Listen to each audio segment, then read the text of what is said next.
Assalamualaikum warahmatullahi wabarakatuh.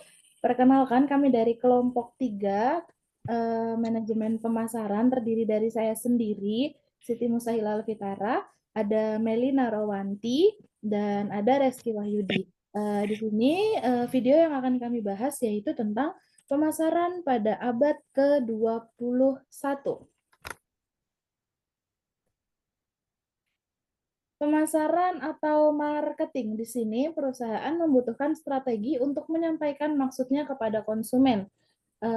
Dalam pemasaran juga ada persaingan, kemudian dunia terus berkembang dan peluang bisnis yang menguntungkan.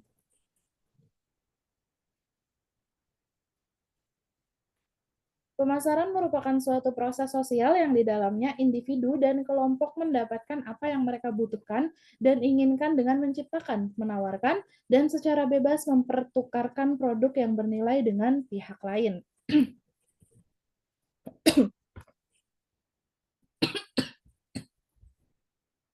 Manajemen pemasaran atau marketing manajemen yaitu the American Marketing Association, the process of planning and executing the conception, pricing, promotion, and distribution of ideas or goods and service to create and change that satisfy individual and organizational objective, yaitu merupakan proses perencanaan dan pelaksanaan konsepsi, penetapan harga, promosi, dan pendistribusian gagasan, barang, dan jasa untuk menciptakan pertukaran yang mampu memenuhi tujuan individu dan organisasi.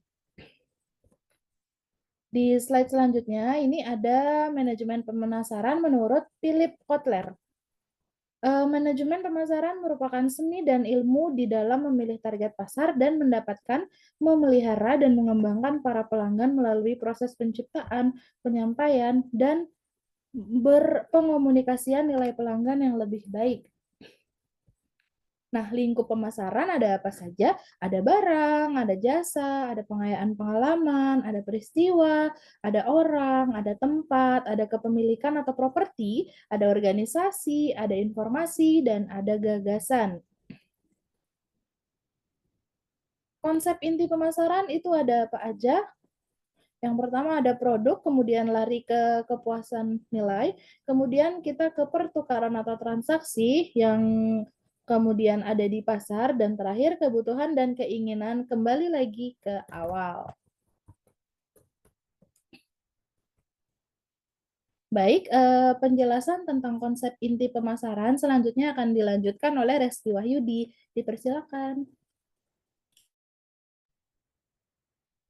Konsep inti pemasaran, kebutuhan dan keinginan, need and wants. 1. Kebutuhan, menggambarkan tuntutan dasar manusia, misal sandang dan pangan. 2. Keinginan, kebutuhan yang diarahkan kepada sasaran-sasaran spesifik yang dapat memenuhi kebutuhan. Misalnya, keinginan untuk memiliki barang mewah. Slide selanjutnya.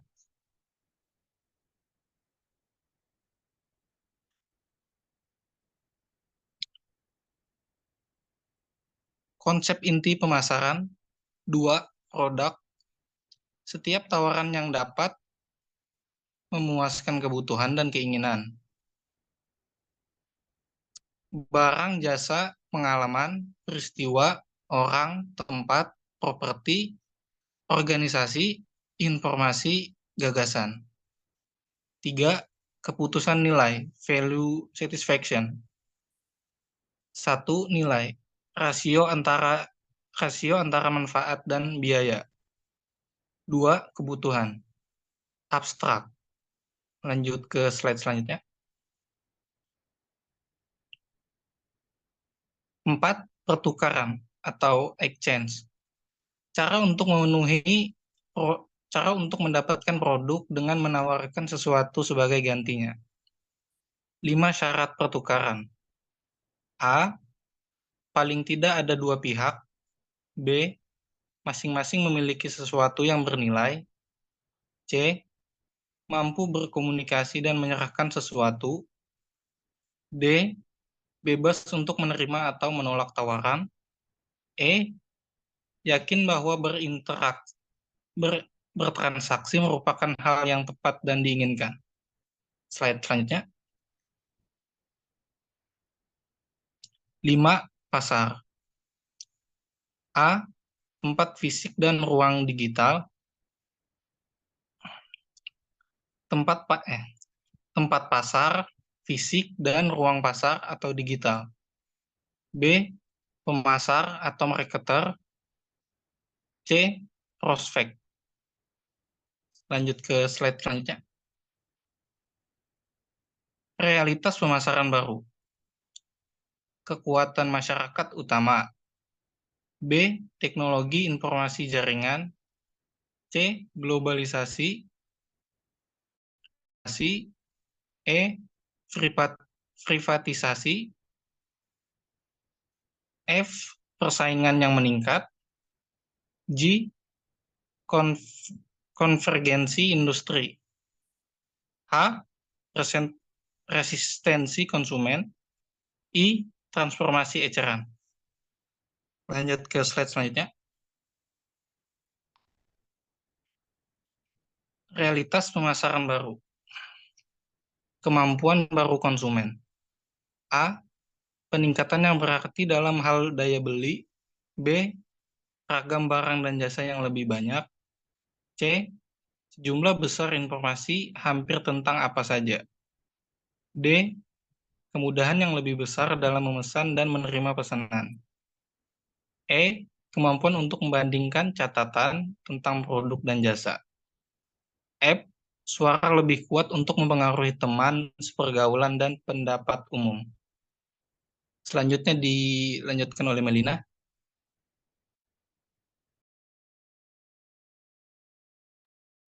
Baik, selanjutnya ada di realitas pemasaran baru, penyesuaian diri perusahaan, perekayasaan ulang, mendapatkan sumber luar, e-commerce, tolak ukur, mempelajari pelaku bisnis kelas dunia, aliansi, pemasok mitra, perpusat pada pasar global dan lokal, terdesentralisasi. Baik, selanjutnya. Realitas pemasaran baru, kemampuan baru perusahaan. Yang pertama ada pemasaran dapat menggunakan internet sebagai saluran informasi dan penjualan yang kuat. Berikutnya, para peneliti dapat mengumpulkan informasi yang lebih lengkap dan kaya tentang pasar pelanggan, prospek, dan pesaing. Berikutnya, para manajer dapat mempermudah dan mempercepat komunikasi internal di antara pegawai dengan menggunakan internet. Perusahaan juga dapat mempermudah serta mempercepat komunikasi eksternal di antara pelanggan. Berikutnya, pemasar target dan komunikasi dua arah menjadi lebih mudah. Pemasar dapat mengirimkan iklan, kupon, sampel, dan informasi kepada pelanggan. Berikutnya, perusahaan dapat menjangkau pelanggan yang sedang bepergian dengan mobile marketing. Berikutnya, perusahaan dapat memproduksi barang-barang yang diferensiasikan secara individu, baik yang dipesan secara pribadi melalui telepon atau secara online. Manajer dapat memperbaiki pembelian, perekrutan, pelatihan, dan komunikasi internal serta eksternal. Berikutnya, pembeli korporat bisa melakukan penghematan, merekrut karyawan baru secara online. Slide selanjutnya.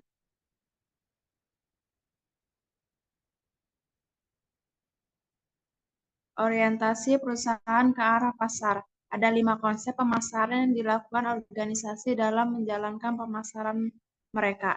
Yang pertama ada konsep produksi, konsumen akan lebih menyukai produk yang tersedia secara luas dan murah. Yang kedua ada konsep produk, konsumen akan lebih menyukai produk yang menawarkan kualitas baik, berkinerja atau inovatif.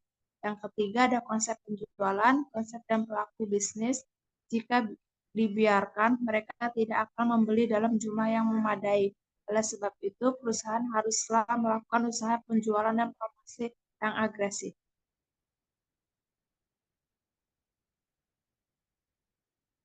Orientasi perusahaan ke arah pasar. Beda konsep penjualan dan konsep pemasaran. Konsep titik mulai, fokus, maksud, akhir. Penjualan, titik mulai pabrik, fokus, produk, maksud, menjual dan mempromosikan, akhir laba melalui jumlah penjualan. Pemasaran, titik mulai target pasar, fokus, kebutuhan pelanggan, maksud, pemasaran, integrasi, akhir laba melalui kepuasan pelanggan. Slide selanjutnya. Orientasi perusahaan ke arah pasar. 4. Fokus pemasaran.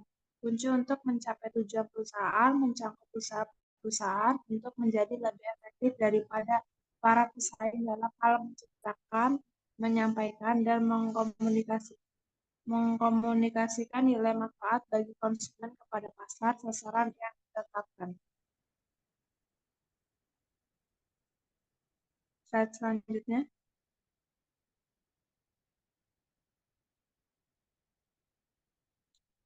Orientasi perusahaan ke arah pasar. Konsep pemasaran holistik terpadu. Semua departemen di perusahaan bekerja sama untuk melayani kepentingan pelanggan. Berikutnya ada 2 level berbagai fungsi pemasaran, tenaga penjualan, periklanan, pelayanan pelanggan, manajemen produk, riset pemasaran. Yang kedua ada pemasaran harus dirangkul oleh departemen-departemen lain. Selanjutnya,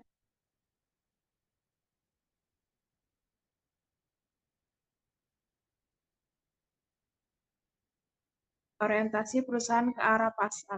Konsep pemasaran holistik terpadu. Pemasaran internal ada departemen pemasaran, pemasaran holistik yang pertama ada pemasaran internal, departemen pemasaran, manajer senior, departemen lainnya. Berikutnya ada pemasaran terintegrasi, yaitu komunikasi, produk dan jasa, saluran. Berikutnya pemasaran kinerja, pendapatan penjualan, eksklusivitas pelanggan dan merek, etika, lingkungan, hukum, dan komunitas. Berikutnya ada pemasaran hubungan, pelanggan, saluran, mitra. Baik, slide selanjutnya akan dibacakan oleh Sasa. Baik, kita masuk ke pembahasan selanjutnya tentang orientasi perusahaan ke arah pasar. Pertama, konsep bauran pemasaran atau marketing mix, yaitu sekumpulan alat pemasaran yang digunakan perusahaan untuk mencapai tujuan pemasaran pada pasar sasaran. Nah, alat pemasaran itu ada 4P. Yang pertama produk, kedua price, ketiga promotion, yang keempat place.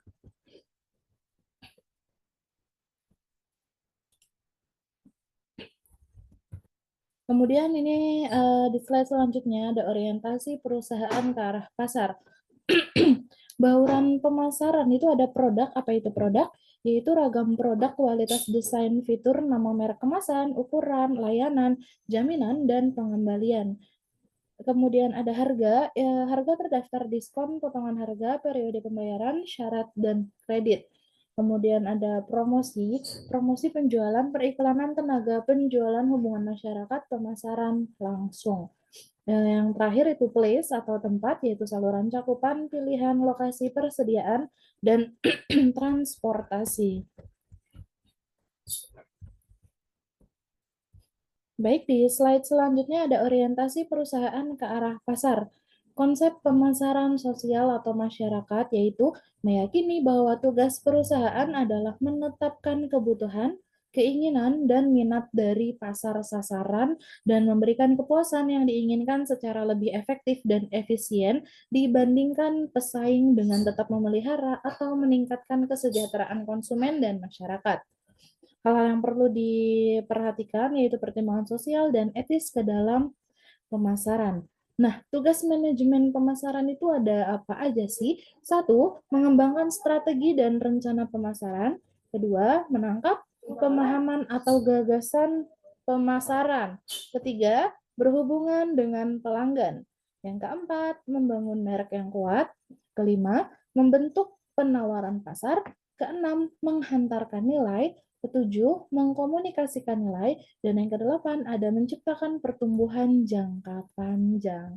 Baik, mungkin Seperti itu, sekian yang dapat kami sampaikan. Semoga video kali ini bermanfaat mengenai manajemen pemasaran. Baik, saya sendiri Siti Nusahila Alfitara, Melina Rawanti, dan Reski Wahyudi pamit undur diri. Terima kasih.